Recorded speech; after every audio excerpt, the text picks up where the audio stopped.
কোনো কিছুতেই বেশি যত্নশীল হওয়া উচিত না। বেশি যত্নশীল হলে সমাজের কাছে, ফ্যামিলির কাছে, প্রিয় মানুষের কাছে, সবার কাছে আপনি সস্তা হয়ে যাবেন। তো মানুষকে গুরুত্ব না দিয়ে নিজেকে গুরুত্ব দিন, নিজের সন্তানকে গুরুত্ব দিন, সেটা কাজে আসবে। যখন সে বুঝতে পারবে যে আপনি তার প্রতি বেশি নির্ভরশীল, ইনভলভ হয়ে গেছেন, তো সে আপনার ঘাড়ে উঠে বসবে, আপনাকে মই হিসেবে ব্যবহার করবে।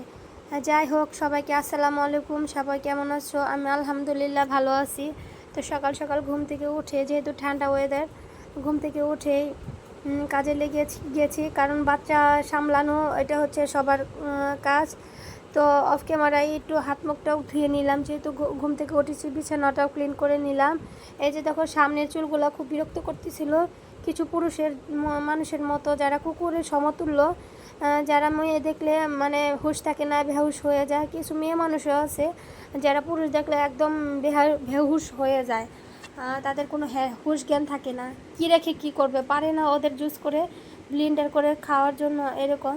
তো এখন এমন হয়েছে ভিউয়ার্স, বলতে পারি না, মানে ছেলে বলো মেয়ে বলো, আমার মনে হয় না কারোর সাথে কথা বলতে আমার ভালো লাগে। মানুষের প্রতি বিরক্ত ভাবটা উঠে গেছে। তো ভাবছিলাম আমার গলার লকেটটা আমি চেঞ্জ করব, কিন্তু টাকার খুবই সংকটের মধ্যে বসবাস করতেছি। আর দেখো, রাত জাগার অবস্থা আমার, প্রতিদিনই জাগতে হয়, কিছু করার নেই। আর চুলগুলো হয়েছে দেখো ঘোড়ার লেস, ভাবছি চুলগুলো বড় করব, তা দেখো অবস্থা, চুলের যত্নের অবস্থা।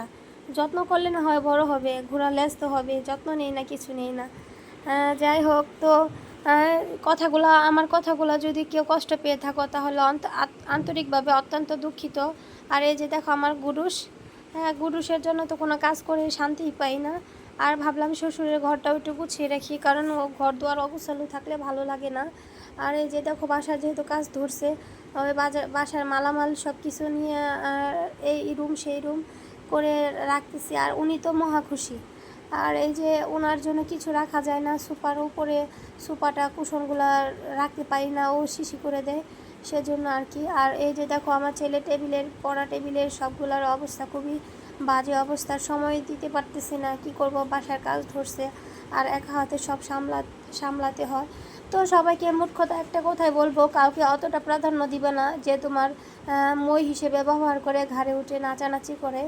আর যে যতটুকু লোক, তাকে যতটুকু সম্মানী লোক, তাকে অতটুকু সম্মান করবা, পারলে একটু কম করবা, কিন্তু বেশি করা যাবে না। কারণ আমি দেখেছি, কাউকে যদি বেশি মূল্যায়ন করি, তখন সে আসলে সস্তা মনে করে, এটাই কিন্তু বাস্তব। তো আজকে দেখো, রান্নাও করেছি, অফ ক্যামেরা রান্না বান্না সব আগেই শেষ করে ফেলেছি।